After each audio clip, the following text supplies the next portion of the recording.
I think it is time and we are ready to roll. Thank you all for coming out. I'm just thrilled to have you. We were not expecting all of the media coverage that this event got. I'm not sure how we landed on the front page of the Greer Citizen or 3 different times on broadcast television yesterday, but here we are. We're happy for that. I am going to switch slide decks here and let's go ahead and get started. How many of you came to Greer after childhood? You were originally from somewhere else.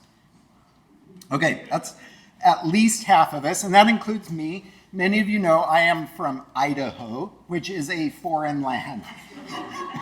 When I came to Greer, I was 15 years old. And it was absolutely culture shock. It was like moving to a foreign place. The place was different. The land was different. The roads were not straight. They were squirrely. There were, I remember going to a Hardee's drive-through, and the person on the other end spoke such deep South, I couldn't understand her. And I remember asking 3 times, I'm so sorry, I didn't understand, and eventually driving away embarrassed, like I couldn't speak the language. It was, yeah. You don't have Arctic Circle restaurants, but you do have clock restaurants, and they're all the same thing, but they're not, and how does that even work? I still don't know, but as I lived here, I came to know the place better, and I came to find my way around the landscape, and I came to understand how people were talking and how people were thinking, and I came to understand the culture, and I came to fall in love with that place and that culture. And like getting married to a spouse, you learn the strengths and the weaknesses and the things to love and the things that you need to help them overcome. And there is a British journalist who wrote, "The past is a foreign country. They do things differently there." That is, the more I dig into the past, the more I realize how true that is. When you start looking at Greer's past, it is an unknown and very foreign place. You don't realize how different your great-grandparents were from you. They thought different. They acted different, they talked different, they were very different from you. They would feel like strangers to you in certain ways. And as I looked at Greer's past, it was a foreign land, and as I spent more time there and more time there, I got more acquainted with it and more familiar with it, and I learned its quirks, and I started figuring out how people thought and how people moved around. I got familiar in my mind with the way things were oriented and where things were. But there is a big difference between moving to a foreign land and visiting the past. In a foreign land, you have all your senses. You can turn around and see what's behind you. And in the past, you don't have that opportunity. The best tool we have, the most wonderful tool we have, are these photographs. And we get to peer into the past and learn from them and see them. And so I've collected them and I've studied them and now made a book out of them. And it's kind of embarrassing. People are so excited that I published my first book, and I'm like, yeah, but it's a picture book. It's a little bit embarrassing, but these pictures say so much about Greer and what it is, and I want to walk you through a little bit about it. Today I'm going to cover these things. I'm just going to give you a few notes about the process because I've had a lot of questions about this, and there's some, I think, things you'll find a little bit interesting. And then I'll tell you about 3 big frustrations that I had and still have looking at the past through photographs. Weirdly, the most common question I get is, what are your favorite pictures in the book? Okay, I'll tell you 3 of my favorite pictures in the book. 3 surprises to me as I put this together, and then 3 stories, kind of the things behind the stories behind the pictures. So let's start with some just kind of random notes about the process of pulling this together. 1, I spent a lot of time tracking down original images and getting new high-resolution scans. So let me show you an example of why that is.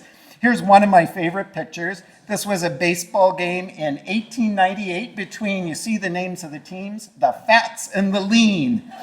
And you can see the fats are on the back row standing and the lean are down below. Although I would contend that this guy isn't particularly fat, but still, somehow he got pushed onto that team.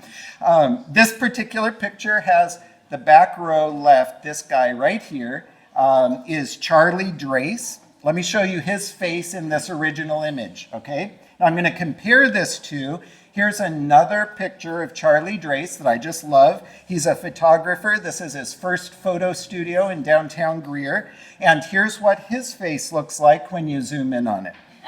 Okay, so you can have that if you get a high resolution scan of an original print, or you can have that if you just have a newspaper print. So I took a lot of time trying to track down originals and get good scans. Sometimes I couldn't get good scans. And so in those cases, I had to use magic tricks to try to improve it. So let's go back to that picture of Charlie Drace, and let's zoom out just a little. Here he is. This was a photo that was printed in the Greer Citizen in 1976. There is this mathematical formula that I do not understand. It's called a fast Fourier transform. It's super high tech. That's why I put that stupid graphic up there. And what we're going to do is apply this mathematical equation to this image. I put it in Photoshop. I run this equation. It flashes all kinds of crazy stuff on the screen. It's really fun to watch. And it puts out that image like this. Now, that doesn't make any sense, but this is the same image redrawn through the eyes of a mathematical equation that creates a visual map of a pattern over the image. And I go in and erase the center star and a horizontal and vertical line, and then I run the mathematical equation in reverse, and it removes the pattern.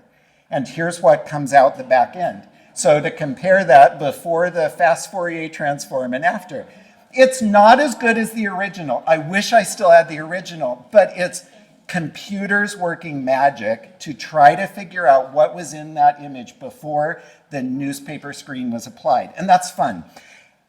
There are magic tricks like that, but then you get to a point where you just have to do traditional old retouching.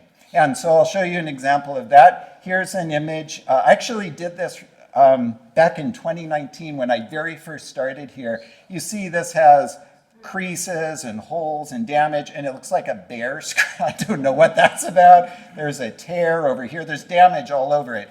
So this is just old-fashioned retouching, going in, repainting, fixing problems, and that's the picture that got in the book. So I didn't print the one that shows all the damage. So a lot of work erasing water stains and cracks and that kind of thing.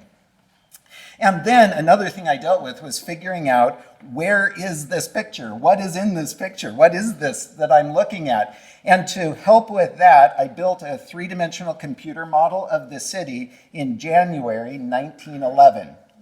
And so now I can take a photograph and I can move around this model and find the place in the model and match it up to the photograph and say, oh, I see what I'm looking at. In the model, I can see in the photo, I can see this house over here, and in the model I have noted that is Dr. Marchant's house, who built Greer Drug.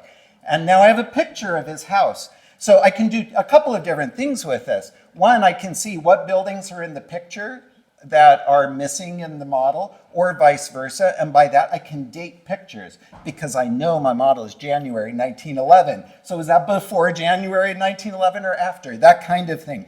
And so this is a tool I use all the time. It also gives me, Jonathan, I'm going to go backwards on one picture here because I forgot this. It also gives me a way to find things in the pictures that I wouldn't have noticed otherwise. I'll give you an example.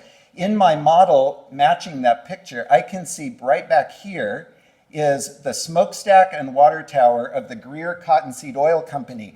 If I go back to that picture, hidden right there is the water tower of the Greer Cottonseed. I would never have noticed it in there if I hadn't had the model to compare. Okay, I'm going forward again. Sorry, Jonathan. He's trying to keep up with me on the live stream with slides, and I'm making it hard. Okay. Oh man, I love then and nows. Comparing the picture from the past to the picture from today. And I had a decision I had to make really early on. Am I going to put then and now comparisons in the book? And I very quickly figured out it's all or nothing. In other words, I can't just put one or two. I have to do either none or a whole bunch. And the reality is doing a whole bunch would make the book twice as big, which would make it twice as expensive, and it's already too expensive. So I chose not to do any, but I love them. So I'm going to show you one because these are just great. This is a house of J.W. Cunningham. This is on Hill Street. Does anyone know what Hill Street is called today? East Poinsett. This is East Poinsett, and it has, this is the exact spot as close as I can match up today. That's L'Encanto Restaurant and Abbott's Custard. So that is J.W. Cunningham's home. There's some really cool stuff hiding in these pictures, and the thing about this picture that makes it really special is it has the only known picture of this church. That is what was called Greer Station Baptist Church. That is where today the Episcopalian Church is, right beside the cemetery. And that building that you see in that picture was there for 1 year before a tornado destroyed it.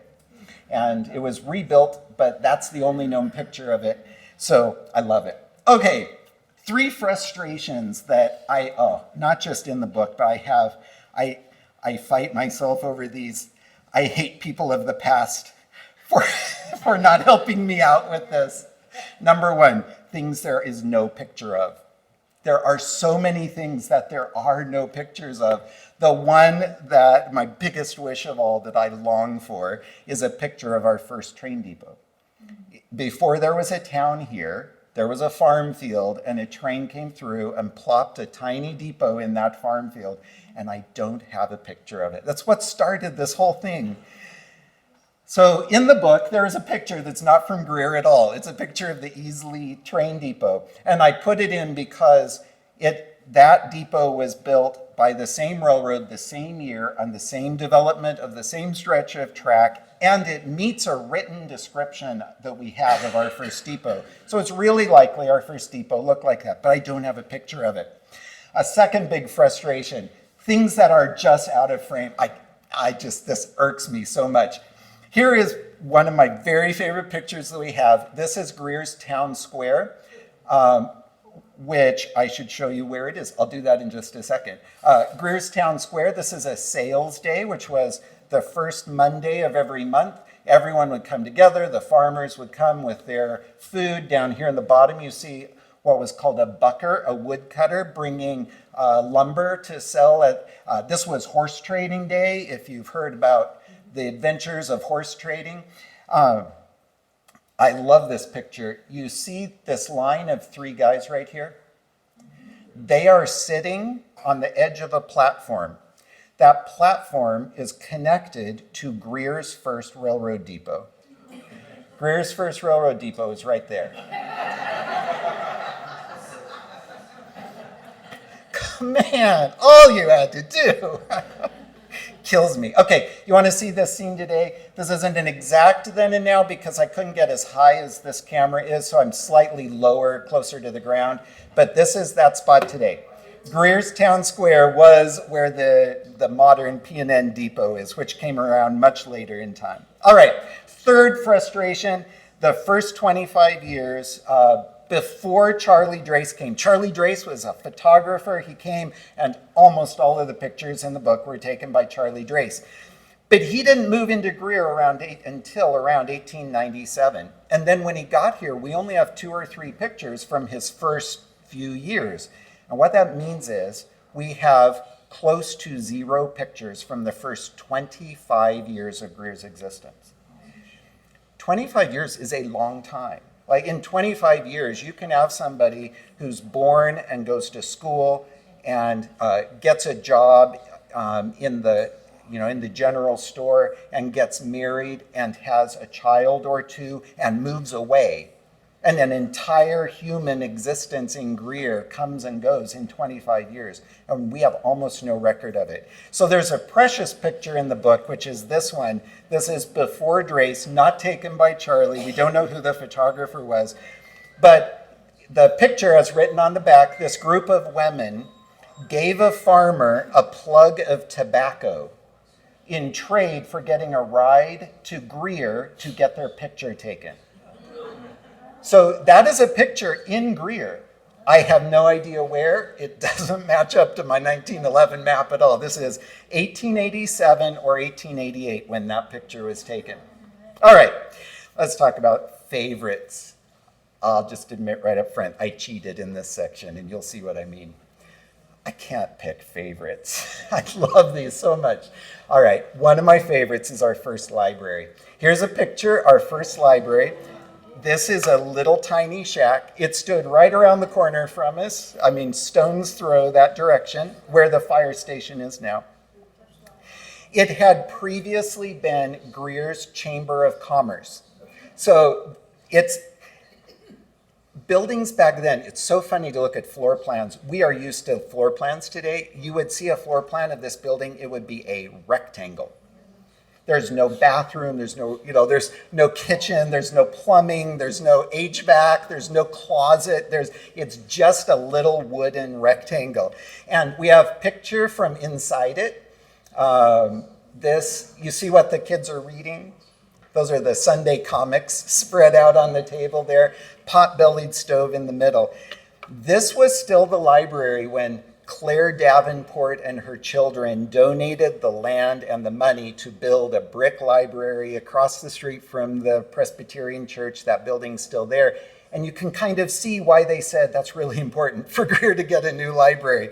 But at the time, this was if you don't have a library, this was such a step up.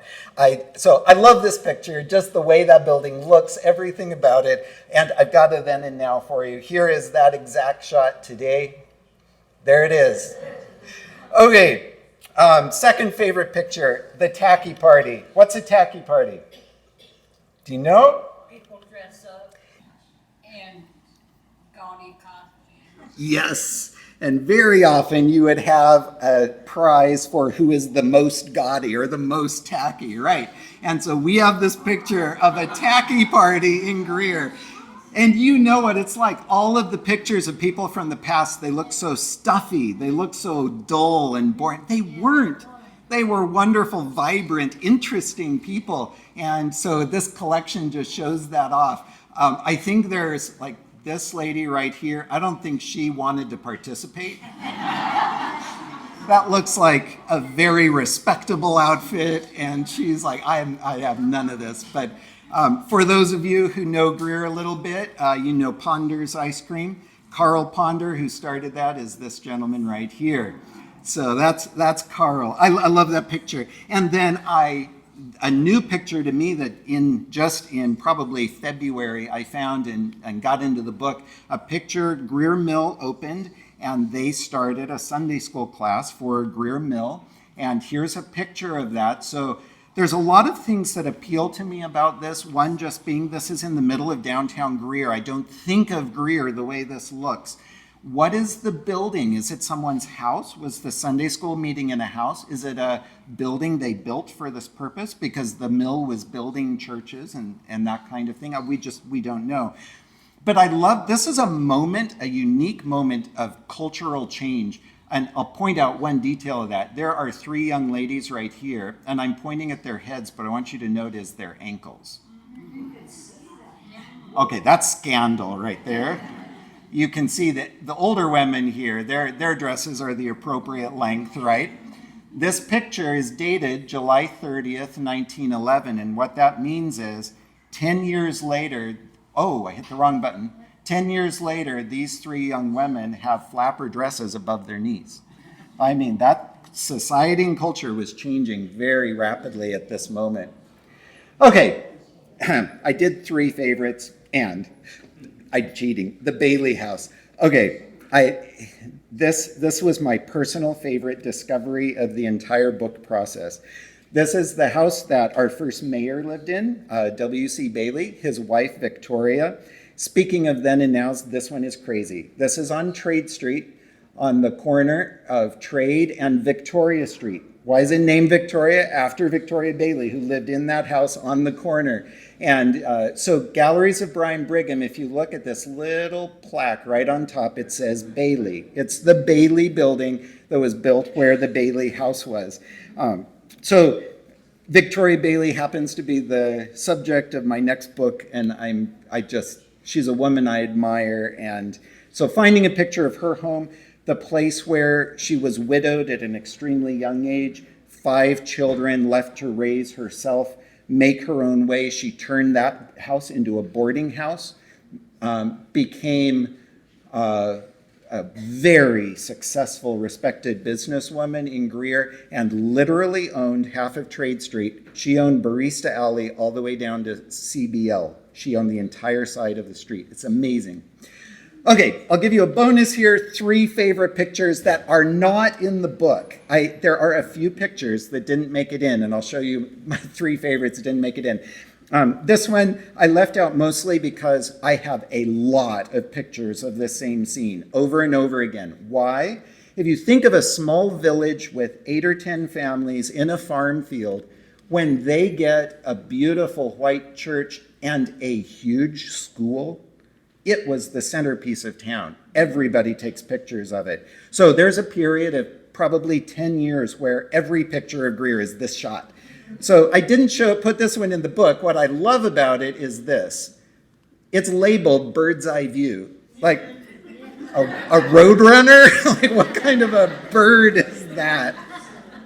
And then this one I didn't put in, and it is labeled Main Street Greer. And when I first started, I was like, there was a time when Main Street was a busy commercial street right here. I didn't know about that. Well, now I'm familiar with the city. I know what I'm looking at. No, that's not Main Street. That's Trade Street. This is the Davenport building that still remains. Smith and James is in that building right there. And I enjoy the errors that people made in the past. And then those get reprinted in books, and people write things like, Main Street had a whole line of stores in the past. I'm like, no, it didn't. You don't know what you're talking about. All right. And then my favorite picture not in the book is the coffin store. And I don't know which storefront in Greer this was. It's not labeled. It matches so many. You know, our stores are this size and shape, and so I don't know which one it was, but that there was a store just selling coffins is hilarious to me. All right. As you get familiar with the past and spend more time there, you start seeing things in photos that you missed before. And I've had this happen over and over and over again, that I've seen a picture 100 times, and then I go back to it, and now I know a little bit more, and I'm like, oh, look what's there. So let me show you 3 surprises. Here's an example just to explain what I'm talking about. This is a photo of Ponder's Ice Cream and the staff. Carl Ponder, that man from the Tacky Party, is right there, back row left end. Ignore the people. Look what's behind them reflected in the glass. Okay, there is a brick building that's gone. That was the building that's between Barista Alley and the Mexican restaurant. There's just an open hole there. This building stood there. But the thing that I'm like, wow, I've never seen this before, are these lanterns hanging over the street. So what you've got is there's an electric wire that runs from one side of the street to the other here. This is a no left turn street sign saying don't turn left down Trade, you know, if you're coming up Poinsett. And I've got other pictures that show that sign, but no other picture that we have shows these lanterns hanging off of those wires crossing the street. What were they? Were they a temporary thing for a special event? This was right after electricity was running Greer. Were we excited about the new electric lights and then discovered that they burst into flames every week, and so we took them down? I have no idea. But I have this picture with this tantalizing clue that we had these beautiful lanterns hanging over Poinsett Street for a while. So that was just an example. I don't count it because I was just trying to show you I'm cheating everything about this. All right. Here's Take a Bath. This picture, a postcard advertising. Greer had Chautauqua come in. If you're not familiar with Chautauqua, it was like the old-timey version of a TED Talk. So they would set up a big circus tent down by the depot. and they would have all different kinds of speakers. Like this particular year, 1925, I was able to find their schedule, and they had an agriculture professor from Clemson come talk about how to increase your cotton yield. All right, see, important stuff. And I've noticed other things in this picture in the past. We've got Greer Drug Company, the Rexall store, and it says down here, free air with gasoline. From a drugstore, because when cars first came out, there weren't any gas stations. Where do you buy gas? You buy it at a drugstore. That's where you get all your chemicals. Make sense? And apparently you could get free air there too. On the second floor, there's a dentist's office, and it says dentist. But what I had not noticed until I got farther into this, here's this little line of businesses. On the far left end is a short building that is still there today. And you see what it's labeled? Liberty Cafe. That is what is today Stomping Grounds. No, it's not. It's Flying Fox Coffee. That's the Stomping Grounds Flying Fox Coffee building. But what's this? Barbershop. And do you see what it says on the window? Baths. And I'm pretty sure that says showers right there. So if you imagine a time when you don't have running water, so at your house, if you want to take a bath, you go to the well and you pull up enough to fill your tub, right? What if you're a traveler and you go to a hotel? How are you going to take a bath? You go down to the barbershop and take a bath. In Greer, right there. I love it. Okay, let's see. This is the one that got me. This is one of those where I've looked at a picture 500 times, and then all of a sudden one day I know just enough in my brain that when I look at it again, I was floored. There is something in this picture shocking. Okay, this is the picture. I love this picture. This right here is Rick Irwin's restaurant. It's brand new. I mean, you can tell it's brand new. It doesn't even have signs on the building yet. The Mrs. Mims lawyer's office is here now. That's a blacksmith shop in this picture.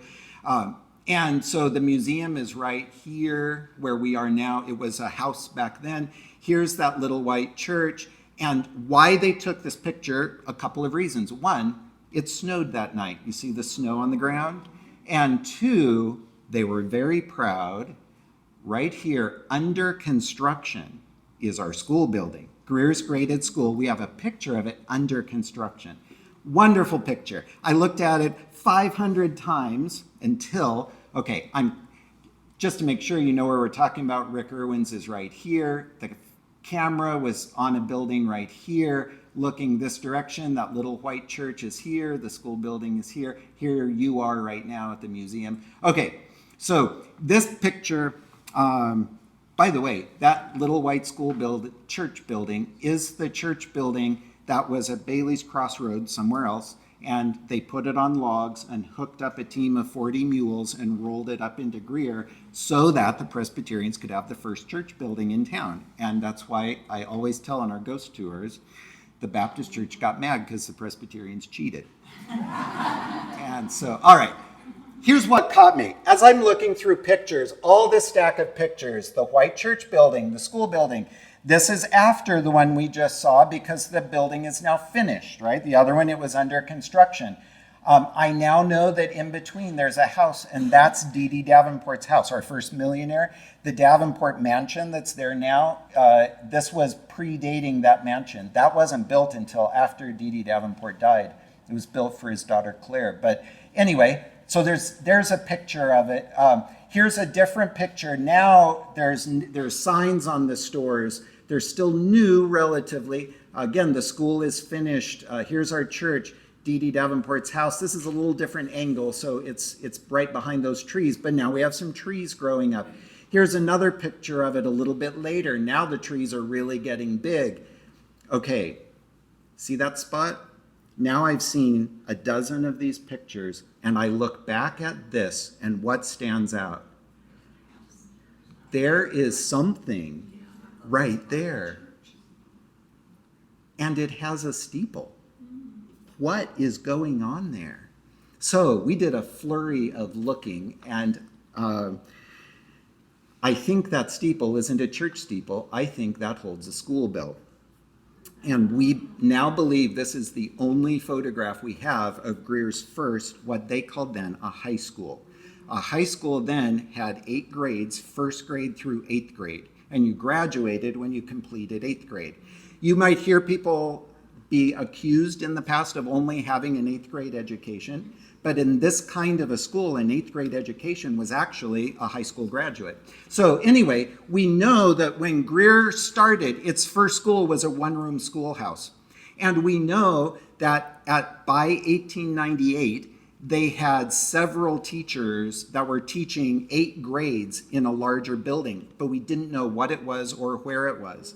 And one more piece of data that encourages it is there is a plot of land that comes right up behind the school that goes all the way back here, this plot of land with these 2 buildings, that was purchased by what was called the Greer's Education Association 20 years before that building went up. Why did they buy a piece of land to sit on it for 20 years? I don't think they did. I'm pretty sure that's Greer's High School. And Leland Birch agrees with me, so I think that settles it. So I love it. Okay, hidden in plain sight, and this one I put in here because you can still go see it today. And I bet there's people in here who have never noticed it, and it's still on our streets. And that is Greer was full of stained glass windows. So here's my picture. This is the Davenport building still there. You see that blue? It's blue tile, but it's not ceramic tile. It's stained glass tile. And they had them on this end window, and they had them all across the front. Look across the street, Nile Drugstore. It has them up here. And as you walked up Trade, building after building has them above the doors all the way down the street. Today, if we look at that same scene, the blue stained glass is removed from here, and Nile Drugstore is gone entirely. But if you walk up the street and watch for it, you'll see building after building that still has stained glass windows, tile windows. So that one and that one. Galleries of Brian Brigham has this really interesting different one. Have you noticed between what's now the real estate company and Mr. Timmons' office, there's this marvelous little entrance to an apartment, which I just love, but it has one of these windows over it. That was Alta Cunningham's store, and it has the whole line of windows above it. Sparkling Sisters, if you have not seen this one, it is just gorgeous. It is golden. I think the stained glass panels have like gold leaf on the back of them because it mirror reflects light in a beautiful way. One of those has broken out and is missing. And then if you just keep walking and looking buildings, you'll see building after building that still has a big square where they used to be and have been taken out. So it's really cool to go down and look for all of those stained glass windows. And then Thursday, 3 days ago, I can't count, I found a new surprise to me, which was this. I looked at this picture, putting together this slide deck here presentation for you, and I saw something I'd never seen before, which is, look at this bizarre Santa hat on top of the steeple. What's going on with that? But now I know a little bit more than I knew before, and I noticed you see this kind of X right here, and there's a little kind of X right there. And I recognize that because, you can see it a little bit better there, I recognize that because I have a picture in the book of that church building under construction. And that is, they built this wood framework scaffolding around it. And so this is, once again, someone taking a picture of this huge new church going up. In fact, people stopped taking pictures of Greer's graded school and started taking pictures of Emma Street, now East Poinsett, because this was now the new scene. And so that led me, I went to that other picture of this building under construction to verify, yeah, that's what I'm looking at. And I got another surprise in that picture. I had not noticed before that in that picture, see that scaffolding, see the X's in that picture? There are 3 guys sticking up there, one sitting jauntily on the corner, one guy in all black with a white collar. Maybe he was the pastor, but this is a Baptist church, and Baptist pastors didn't normally wear collars like that. I don't know. And then this guy was definitely on the leans, not the fats, in that baseball game. So anyway, Three guys hiding out in the picture that I hadn't noticed before. All right. What church? Okay, so it's what is we now call First Baptist, Greer's First Baptist Church. So when Greer started, they didn't name the churches other than what they were. So that church's name was officially Baptist Church. And people would call it Greer's Station Baptist or Greer's Baptist Church, but it was just Baptist Church. It became First Baptist Church. So they started where the Episcopal Church is now. They quickly outgrew that and moved down here to this building that we're talking about. It was located right across the street from where First Baptist is now. Let's say right across from the parking lot, maybe. There's a little, most people haven't even paid attention to it. There's a little AT&T building with no windows. It's a telephone switching center. That's where it was, right in that spot. And it was a stunningly beautiful building. I wish I could have seen it. However, it was very little. It could seat 400, which I'm sure in 1920 was like a monumental crowd. But again, back to the ghost tour, if you've heard Dorothy Dodson's story, it says 1,200 people came to her memorial service at that church, and they had 400 seats. So you see the problem they ran into. So it wasn't there very long before they built the current First Baptist across the street. Okay. There are so many pictures that have interesting stories behind them, and I picked three to tell you, and I realized after putting it together that one of them doesn't actually tell you a story. I just love so much what it's a picture of, and that is these people playing badminton in the woods. So here we have what at first I thought was a tennis game, but it's not. They're playing badminton. You know, this is not a tennis racket, it's a badminton racket, and he's got a shuttlecock in his hand here. I might be wrong, but those might be tennis rackets in 1900 or whatever. These are two brothers and their wives. So you see the way their wives are dressed to play badminton in the woods. That's appropriate, right? You see this carriage and these people. There is a road running right along there. That road back then was called Emma Street. What was Emma Street? West Poinsett. So here's where they are playing in that parking lot of First Baptist Church. That's where this spot was. So I went over there yesterday afternoon and I figured out where are they exactly. I've got on a map where this was located, so I tried to exactly line up to the photographer, and it's something about like this, what that's looking like today. There's just something, what the story to me is not so much a story as just this difference of the past, that if you could get in that magic time machine and go back and stand in this spot that I stood yesterday afternoon, you would see this couple dressed in their finery in the woods it's full of overgrowth. If you look around, they didn't have weed killer. It's an amazing place, and it's just right in the middle of our town. There's something wonderful about that to me. There were two pictures in the book that were not photographed in Greer. I showed you the one from Easley, but there is another picture, and the story behind it is just one of my favorite photo stories we have here. This is not the picture. This picture is in Greer. So just to help you understand what we're looking at, the photographer is standing in the intersection right here beside us, the intersection of Poinsett and Main Street. And he's looking toward Barista Alley. And so I will, here's as close as I can get exactly where the photographer was standing, what he was looking at. What is happening is a road race started in New York and came to Atlanta and came through Greer. They called it the Good Roads Tour, and that's because automobiles are brand new.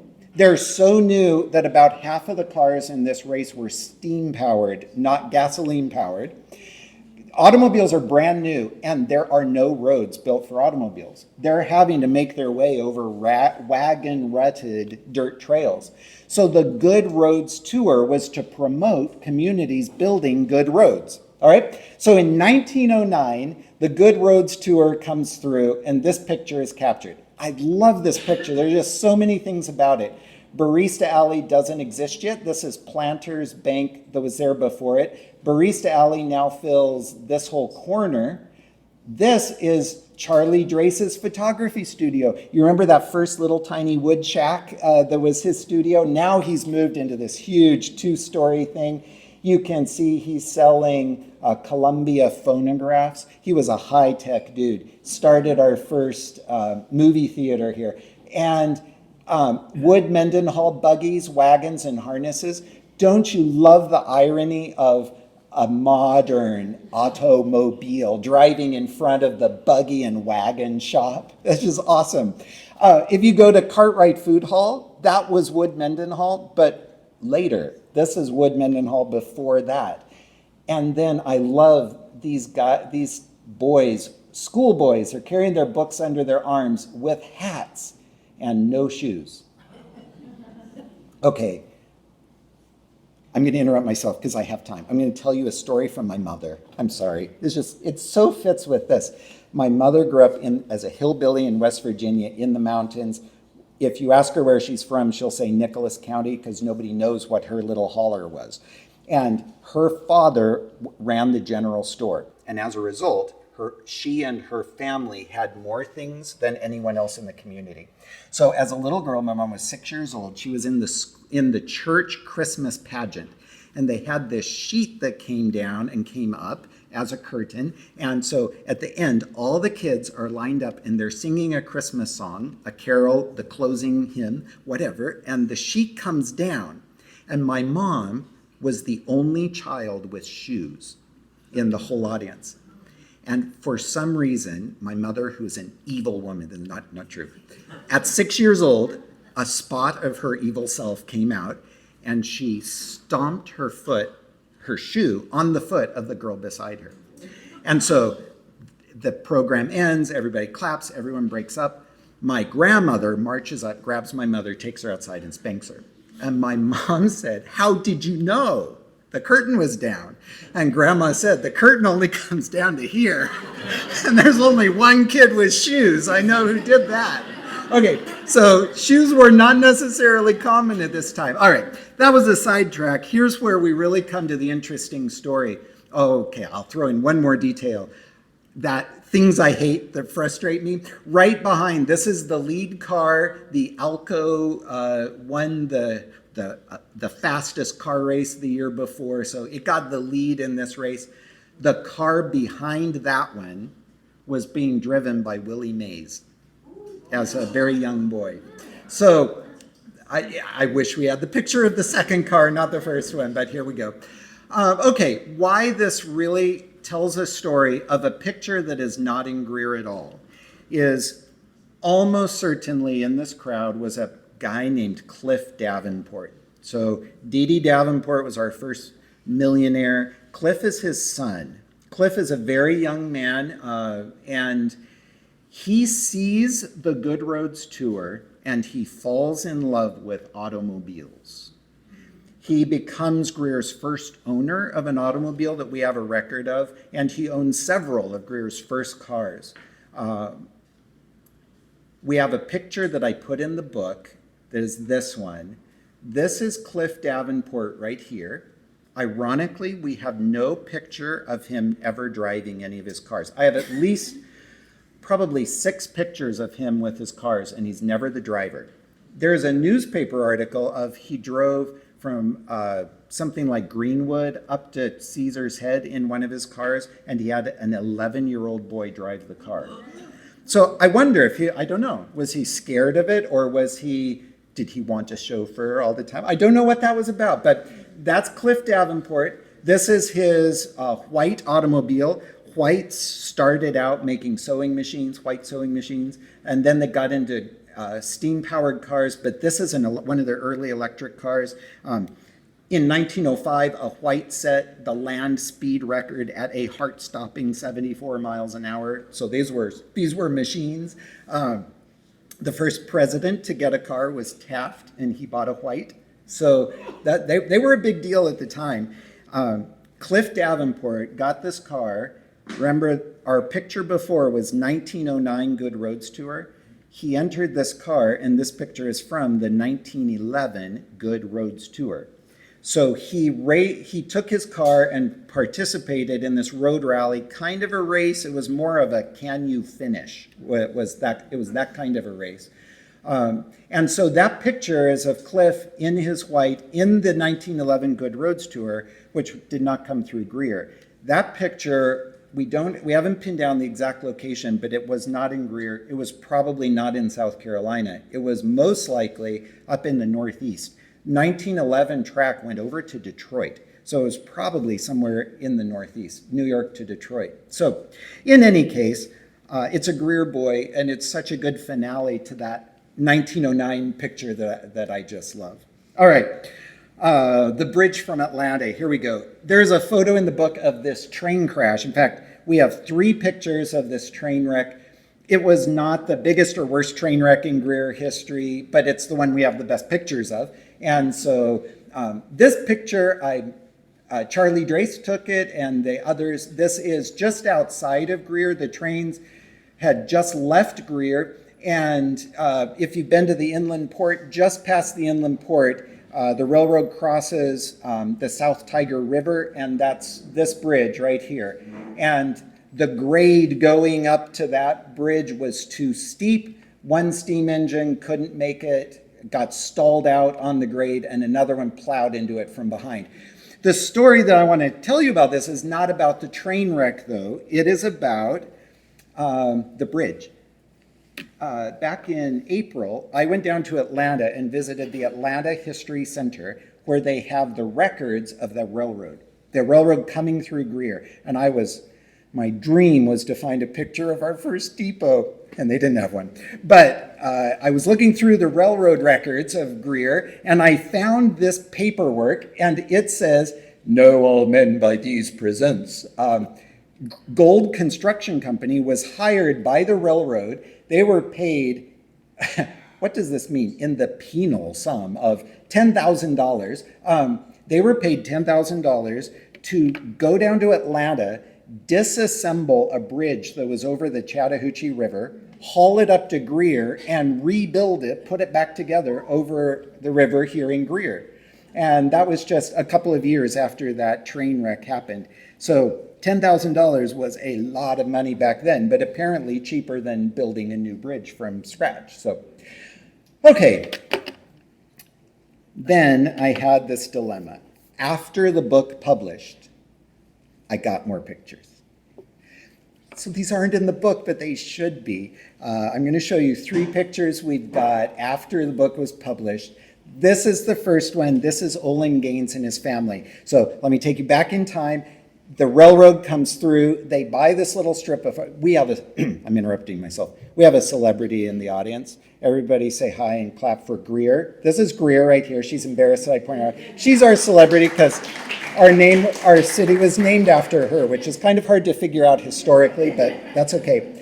So there was a farmer, he wasn't a farmer, he was a bucker, a woodcutter, who owned this farm named Manning Greer, and he sells this strip of land to the railroad. The railroad puts in this little depot, and they hire a station master, a station attendant. That's W.C. Bailey in the Bailey house. He marries Victoria. So that was the first person they hired. They then hired Olin Gaines to be the telegraph operator. So this is, you could kind of say this is the second resident of Greer, the second person. He and his family lived their whole lives here in Greer. So Olin Gaines, telegraph operator, we actually had a picture of him before because he was on the leans, and he is this guy right here in the white pants. That's Olin Gaines. And then you remember Charlie on the back left, our photographer, that fellow. He took that photo of Olin Gaines, and really sadly, we had no original photo of Charlie Drace himself, except for that one. We had no photo of him, and we just acquired one. Sorry. I threw in a then and now. That's Charlie Drace's photo studio. That's where it is today. Kind of cool that his photo studio is now at video company. It's kind of cool.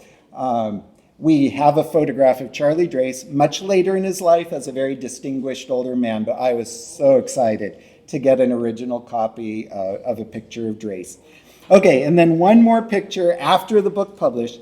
There is a line in the book where I wrote these words: very few photographs of these mills exist from their early operating days, and no images from inside them.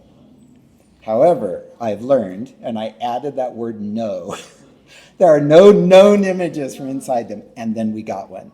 So here's a picture of the inside of Victor Mill, and I don't remember off the top of my head, but I have the name of that woman, and we have several other pictures that came in a lot from her family, her daughter and son. And so this is the only known picture we have from inside one of Greer's mills from their early days. We have pictures from inside in the 70s and 80s, but those don't count.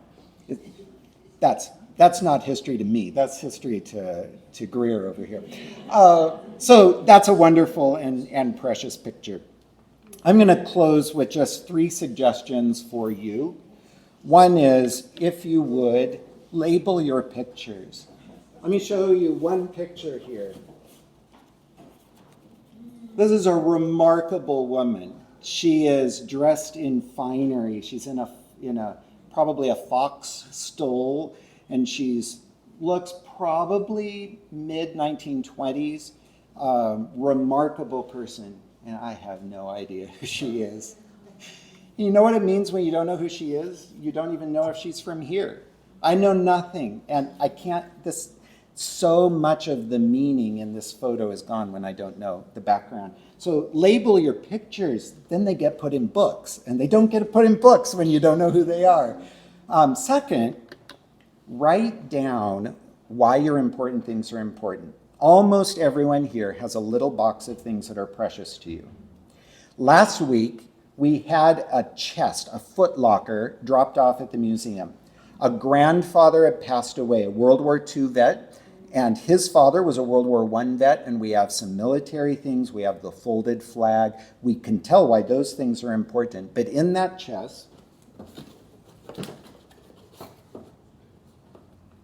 was this pair of leather shoes, slippers, I'm not sure. Now, it's quite likely these were not Granddad's, right? But these were really special to Granddad. Like, these are on the par of importance as the folded flag from his father's funeral. Why did he keep these? I desperately want to know, and I never will. We'll never know. So when you have a box of treasures, your children might know, your grandchildren won't have any idea. And so write down on them why these things matter. And if you would, self-serving appeal, write down, if you don't want these, donate them to a museum. Okay? Because there will come a time when your great-grandkids, your great-great-grandkids, they don't care anymore. At that point, there are people who care deeply. So donate them to the people who will care for your things. And finally, share your pictures. This book exists because people in the past didn't just put a picture in a box in their attic until it rotted away. They shared them. Share your pictures. Thank you very much. All right. Does anybody have any questions? I'll wrap it up, but if you have a question, I'd love to answer it. Why did the kids wear hats even though there were no shoes? What was the importance of wearing hats? So you want to be dressed up. The culture is a culture that values dressing up. As a child, your feet are growing about this fast, but a hat is much more flexible. In other words, you can wear a hat for several years. You can wear your dad's hat if you need to. It's a little big. Shoes are a lot harder to deal with as you're growing up. Yeah. Any other questions? All right. I just wanted to give you the chance. That's awesome. There are more donuts. There is more coffee. I will be happy to sign books. If you want me to make them out to people or something, let me know. I am so glad you came. Thank you so much.